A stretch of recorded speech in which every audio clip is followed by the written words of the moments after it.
ये आकाशवाणी रायपुर है। छत्तीसगढ़ी समाचार बुलेटिन के संग धर्मेंद्र दुबे के जय जोहार। आज के प्रमुख समाचार।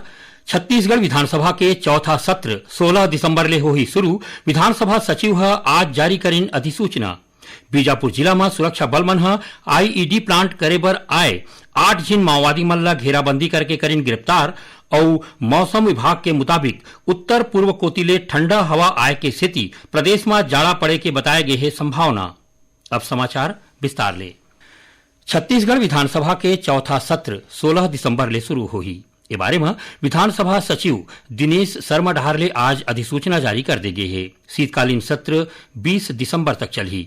इस सत्र में कुल 4 बैठका होही। शीतकालीन सत्र के दौरान वित्तीय कामकाज के संगे संग आने सरकारी काम संपादित करे जाही।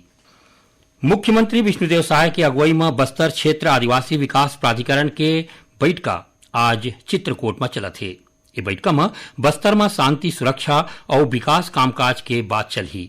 बैठका ले पहली मुख्यमंत्री आज सर्किट हाउस में होए कार्यक्रम में जनजाति परंपरा के संरक्षक बैगा गुनिया और सिरहा मल्ला साल और श्रीफल देके सम्मानित करीन। ये मौका में मुख्यमंत्री बैगा गुनिया और सिरहा जैसन परंपरागत जनजातीय समुदाय मल्ला अब हरेक साल 5-5 हजार रुपया के सम्मान निधि दे के घोषणा करीन। मुख्यमंत्री कहिन कि राज्य सरकार जनजातीय समाज के संस्कृति और परंपरा के विकास बर हर बेरा आगू रही।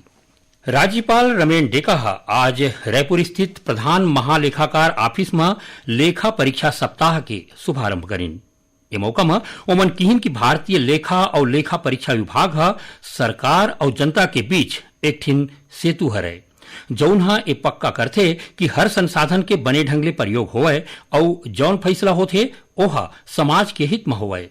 राज्यपाल कहिन कि लेखा परीक्षा सिर्फ सरकारी खर्चा और राजस्व के जांच तक सीमित नहीं है।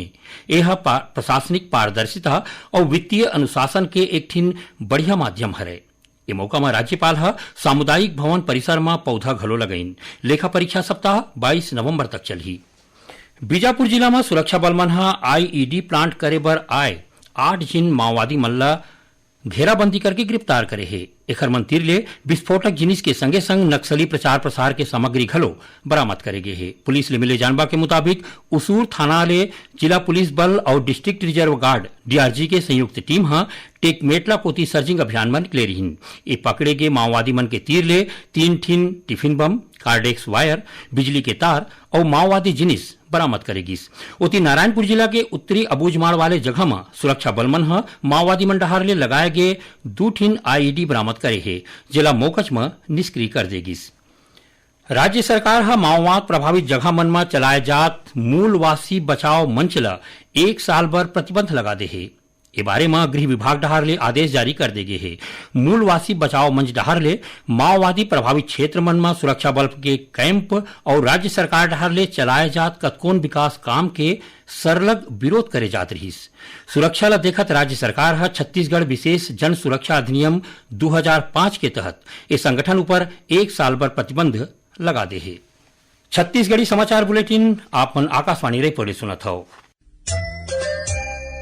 छत्तीसगढ़ के खबर ले है आपके वास्ता और खबर के विश्वसनीयता ले है हमार वास्ता। आकाशवाणी समाचार रायपुर के प्रादेशिक समाचार बुलेटिन के संगे संग हमार समसामयिक कार्यक्रम आप रेडियो के संग अपन मोबाइल में घलो सुन सकत हो। आकाशवाणी समाचार फेसबुक, ट्विटर और यूट्यूब में घलो हावय। हमार फेसबुक पेज हरे Chhattisgarh news on AIR, Twitter handle CGAIR news और हमार यूट्यूब चैनल हरे छत्तीसगढ़ AIR न्यूज। तो अब रेडियो के संगे संग आपके मोबाइल के माध्यम ले हम आप तक पहुंचत हैं। छत्तीसगढ़ के हर खबर पर सुनत रहो आकाशवाणी समाचार। अब आगू बाढ़बो बाँचे समाचार कोती। केरल के बाद छत्तीसगढ़ देश के दूसरा राज्य होही जौन अपन इको रेस्टोरेशन पॉलिसी बनावत है। यही कड़ी में आज वन और जलवायु परिवर्तन विभाग के मदद ले छत्तीसगढ़ इको रेस्टोरेशन पॉलिसी ऊपर दूसर राज्य स्तरीय परामर्श कार्यशाला के आयोजन नवा रायपुर में करेगी।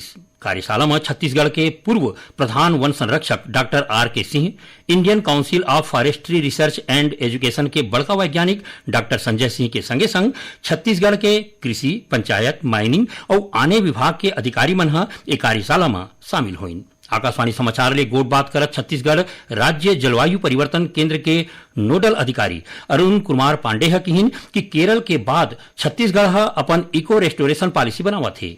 ए बारे में आज दूसर राज्य स्तरीय परामर्श कार्यशाला हुईस, जेमा जम्मो विशेषज्ञ मन ह सलाह दिन। श्री पांडे ह बताइन कि जनवरी महीना में इको रेस्टोरेशन पॉलिसी के ड्राफ्ट ला राज्य सरकार ला भेजे जाही। राज्य सरकार के मंजूरी के बाद इको रेस्टोरेशन पॉलिसी लागू करैया छत्तीसगढ़ ह देश के दूसर राज्य बन जही।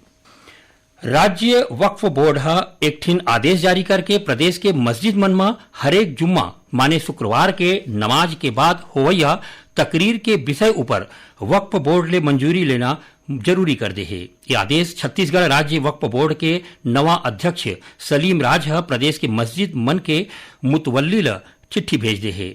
ओमन आकाशवाणी समाचार ला बताइन कि आदेश 22 नवंबर ले लागू हो जही। राज्य सरकार ह शराब घोटाला के आरोपी अरुणपति त्रिपाठी के खिलाफ सीबीआई जांच की मंजूरी दे है। अरुणपति त्रिपाठी ह आबकारी विभाग में विशेष सचिव के रूप में काम करत रहीन। ए दौरान उखर ऊपर भ्रष्टाचार के आरोप है। अरुणपति त्रिपाठी के खिलाफ ए बेरा छत्तीसगढ़ में ईडी और एसीबी के जांच चलत है। उन्हें उखर मन ऊपर झारखंड में घलो शराब घोटाला के आरोप है। प्रदेश में ए बेरा नगरीय निकाय और त्रिस्तरीय पंचायत चुनाई बर निर्वाचक नामावली बर नाव जुड़वाए के काम चलत है। दावा आपत्ति करे के आखिरी तारीख 20 नवंबर राखे गए है। राज्य निर्वाचन आयुक्त अजय सिंह ले विशेष गोट बात के प्रसारण आकाशवाणी रायपुर ले काली बिहनिया 9 बजे करे जाही। ये कार्यक्रम ला प्रदेश स्थित आकाशवाणी के जम्मू केंद्र एफएम और मीडियम वेब चैनल ह एके संग्रह रिले करही। गौरेला पेंड्रा मरवाही जिला के मरवाही पुलिस रेलवे में नौकरी लगाए के नाव पर करीबन 12 लाख रुपया के ठगी करैया आरोपी ला पश्चिम बंगाल के आसनसोल ले गिरफ्तार करे है। ठगी के शिकार मन के डहार ले पुलिस में शिकायत दर्ज कराए गए है कि मरवाही पुलिस एक कार्रवाई करीन है। आरोपी 12 लाख रुपया ला आने आने किस्त में आसनसोल में चले 9 महीना के ट्रेनिंग के दौरान ले रहीन। मरवाही पुलिस डहार ले पहली खलो 3 झिन आने आरोपी मन ला ठगी के आरोप में गिरफ्तार कर चुके हैं। उन्हें इस मामला के मुख्य आरोपी ऊपर आसनसोल में फर्जी पुलिस अधिकारी बन के वहां घूमे के मामला घलो दर्ज है। रायपुर के मोआ में चले CM trophy India international challenge badminton प्रतियोगिता काली सिरागे। समापन समारोह में मुख्यमंत्री विष्णुदेव साय कहिन कि राज्य सरकार ह खेल प्रतिभा ला आगू बढ़ाए बर संकल्प ले है। उमन कहिन कि ओलंपिक में स्वर्ण पदक जितैया छत्तीसगढ़ के खिलाड़ी ला 3 करोड़ रुपया, रजत पदक जितैया ला 2 करोड़ और कांस्य पदक विजेता ला 1 करोड़ रुपया के प्रोत्साहन राशि दे जाही। ये प्रतियोगिता में 10 ठिन देश के खिलाड़ी मन भाग लीन। मुख्यमंत्री हा विजेता खिलाड़ी मन ला बधाई और शुभकामना दिन। एती सरगुजा जिला के 4 झिन खिलाड़ी मन हा कर्नाटक के कुर्ग में होए प्रोफेशनल नेशनल किक बॉक्सिंग प्रतियोगिता में 2 स्वर्ण, 1 रजत और 1 ठिन कांस्य पदक जीते है। ये प्रतियोगिता में स्वाति राजवाड़े और सरवर एक्का स्वर्ण पदक, सत्यम साहू रजत और संजना मिंज कांस्य पदक जीतीन। ये प्रतियोगिता 10 ले 14 नवंबर तक हुई। उन्हें 24वां राष्ट्रीय वनवासी क्रीड़ा प्रतियोगिता रायपुर में 27 ले 31 दिसंबर तक होगी। अब पेश है मौसम के हाल। उत्तर पूर्व कोतिले हवाए के सेती प्रदेश में ए बेरा जाड़ा थोरकुन बाढ़ गए है। मौसम विभाग के मुताबिक अवैया 3 दिन में न्यूनतम तापमान में और गिरावट होने के संभावना सो जताए गए है।